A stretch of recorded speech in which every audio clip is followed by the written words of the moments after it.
الرحيم رب اشرح لي صدري ويسر لي أمري واحلل عقدة من لساني يفقهوا قولي رب زدني علما رب زدني علما رب زدني علما نافعا۔ اوقات الصلاۃ، نماز کے وقت۔ قال اللہ تعالی ان الصلاۃ کانت علی المؤمنین کتابا موقوتا۔ اللہ تبارک و تعالی ارشاد فرماتا ہے بے شک نماز مومنوں پر کتاب موقوتا، کتابن کے معنی فرض ہے، موقوتا مقررہ وقت پر۔ بے شک نماز مومنوں پر کتابن لکھی ہوئی ہے، فرض ہے، موقوتا مقررہ وقت پر، کہ جب ظہر کی نماز کا وقت آئے گا تو ظہر کی نماز فرض ہو جائے گی، عصر کی نماز کا وقت آئے گا تو عصر کی نماز، اسی طریقے سے تمام نمازیں اپنے مقررہ وقت پر فرض ہیں۔ وقال رسول اللہ صلی اللہ علیہ وسلم خمس صلوات، آپ صلی اللہ علیہ وسلم نے ارشاد فرمایا خمس صلوات، 5 نمازیں فرض کی ہیں اللہ تبارک و تعالیٰ نے۔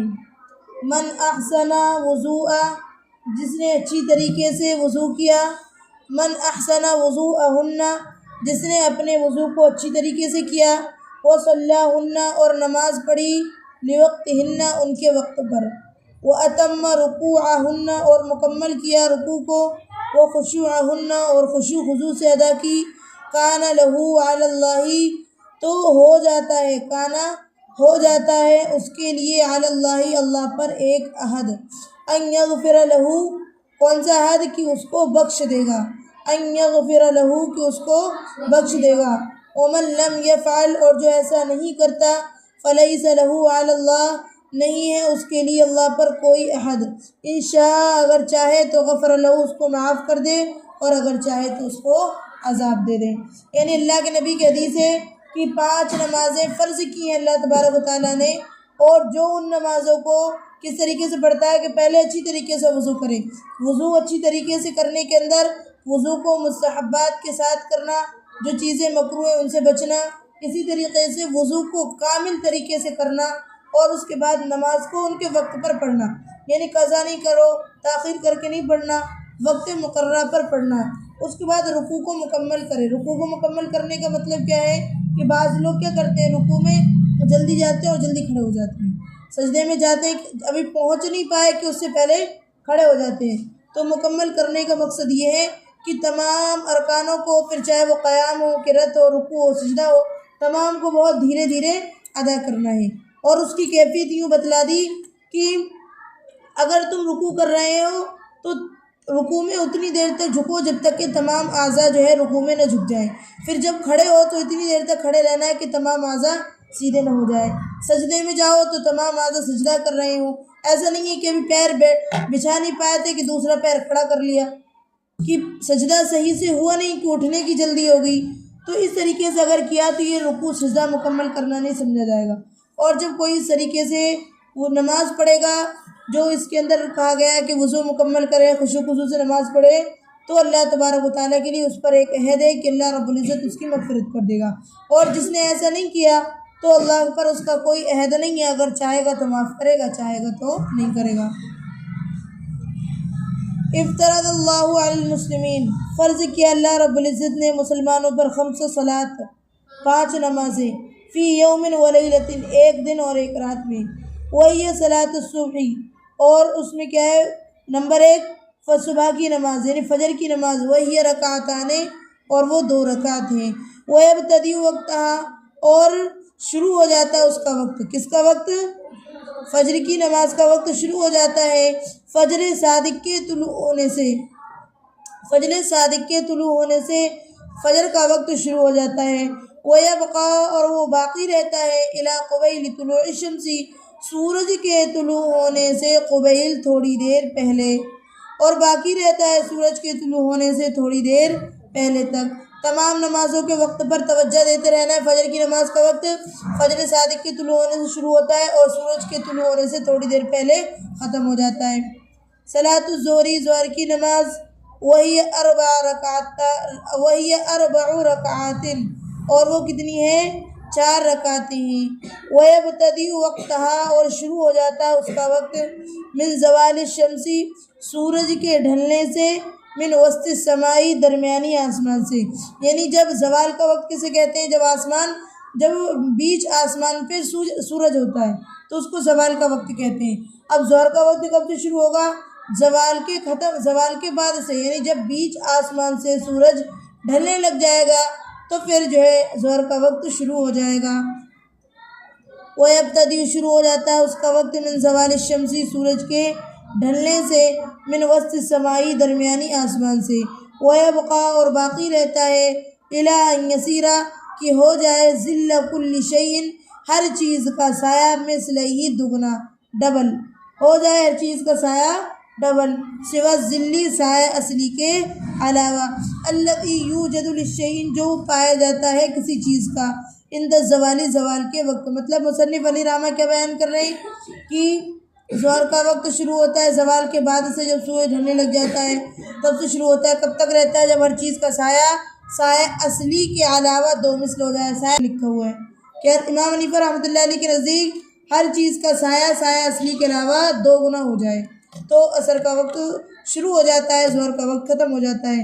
برخلاف امام شافعی رحمۃ اللہ علیہ کے نزدیک وہ کیا کہہ رہے ہیں کہ ہر چیز کا سایہ اصلی کے علاوہ 1 مثل ہو جائے تو ظہر کا وقت ختم اور عصر کا وقت شروع۔ اس لیے تم نے دیکھا ہوگا کہ اہل حدیث میں عصر کی نماز پہلے لگ جاتی ہے، اذان پہلے لگ جاتی نہیں لگ جاتی، تو اسی وجہ سے ہر چیز کا سایہ اس کے علاوہ، سایہ اصلی کے علاوہ، الذی یوجد جو کہ پایا جاتا ہے کسی چیز کا، عند الزوال زوال کے وقت۔ امام ابو حنیفہ کے نزدیک وبہ یفتیٰ اور اسی پر فتویٰ دیا گیا ہے، وعلیہ العمل اور اسی پر عمل کیا جائے گا، عند المتاخرین متاخرین احناف کے نزدیک، اور اسی پر عمل کیا جائے گا متاخرین احناف کے نزدیک۔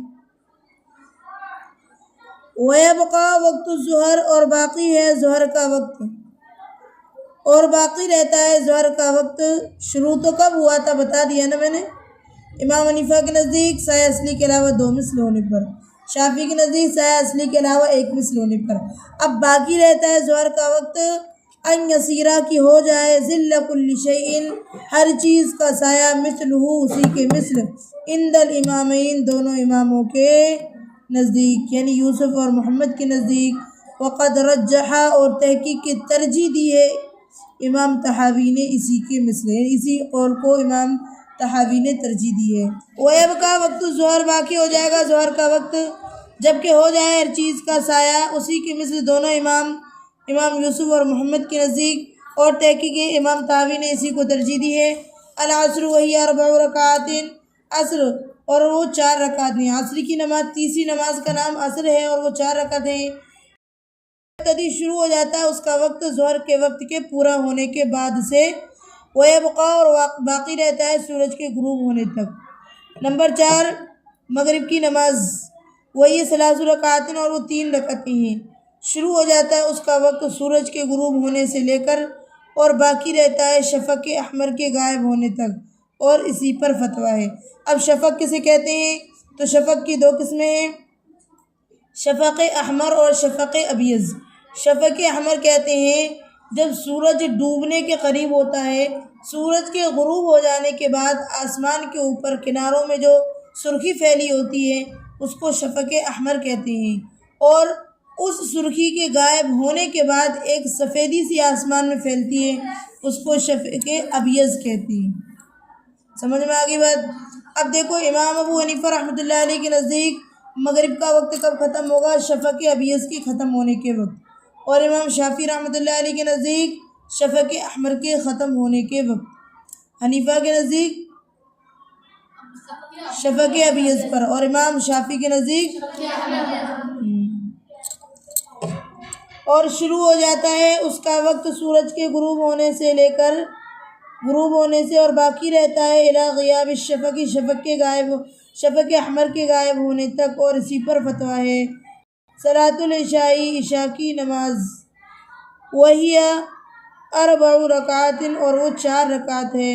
یبتدی شروع ہو جاتا ہے اس کا وقت شفق کے غائب ہونے سے، ویبقى اور باقی رہتا ہے فجر صادق کے طلوع ہونے تک، یعنی فجر صادق ہوتا ہے تہجد کا وقت، تہجد کا وقت جب تک رہتا ہے عشاء کا وقت رہتا ہے، تہجد کا وقت ختم ہوگا، فجر کا وقت شروع ہوگا، عشاء کا وقت ختم ہوگا۔ صلاۃ الوتر، وطر کی نماز، وہی واجبۃ اور وہ واجب ہے، ووقتها اور اس کا وقت عشاء کا وقت ہے، غیر انہا بجائے اس کے کہ نماز پڑھی جائے گی وہ عشاء کے بعد۔ وطر کی نماز وہی واجبۃ وہ واجب ہے اور اس کا وقت عشاء کا وقت ہے، غیر انہا اس کے علاوہ نماز پڑھی جائے گی بعد العشاء عشاء کے بعد۔ یعنی یہاں یہ بتا رہے ہیں کہ وطر کی نماز واجب ہے اور وطر کی نماز کا وقت وہی ہے جو عشاء کی نماز کا وقت ہے، لیکن ضروری یہ ہے کہ وطر کی نماز عشاء کی نماز کے بعد پڑھی جائے گی، پہلے نہیں پڑھی جائے گی۔ اگر کسی نے پہلے پڑھ لی تو نہیں ہوگی، عشاء کی نماز کے بعد ہی اس کا وقت ہے۔ فَإِن صَلَّى أَحَدٌ اور اگر نماز پڑھی کسی نے وطر کی نماز عشاء کی نماز سے پہلے تو واجب ہے اس پر اعادۃ الوتر، وطر کا اعادہ کرنا، بعد صلاۃ العشاء عشاء کی نماز کے بعد۔ اگر نماز پڑھی کسی نے وطر کی نماز عشاء کی نماز کے بعد تو واجب ہے اس پر وطر کا اعادہ کرنا عشاء کی نماز کے بعد۔ آگے سمجھ میں